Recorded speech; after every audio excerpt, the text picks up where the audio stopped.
নমস্কার, আমার নতুন মিনি ব্লগে তোমাদের সবাইকে স্বাগত। এক্সিস মলের থার্ড ফ্লোরে নতুন স্টাইল বাজার হয়েছে। তো কলকাতা বাজারে ঢুকেও আমরা চলে গেলাম স্টাইল বাজারে, কারণ মেনলি আমরা আজকে স্টাইল বাজারে শপিং করতে এসেছিলাম। আর ঢুকেই দেখি হিউজ হিউজ কালেকশন, যেখানে women's, men's, kids starting price 149 থেকে। তো রিক এখানে এই শার্টটা নিয়েছিল, আর আমি নিয়েছিলাম এই শর্ট কুর্তিটা, যেটা এখন খুব ট্রেন্ডে চলছে। তো এখানে তোমরা দেখতে পাচ্ছ কত হিউজ হিউজ কালেকশন আছে। তো আমরা লাস্টে বিলিং করিয়ে চলে গেলাম ফোর্থ ফ্লোরে, কারণ আমরা এখানে এক্সিস মলে আসার পরেই কিন্তু আমাদের কাজ হয়ে থাকে বার্গার খাওয়া।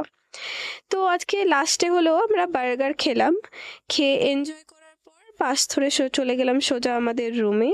তো আজকে খুব এনজয় করলাম। তো তোমাদের সাথে নেক্সট ব্লগে দেখা হবে। তো চলো, টাটা।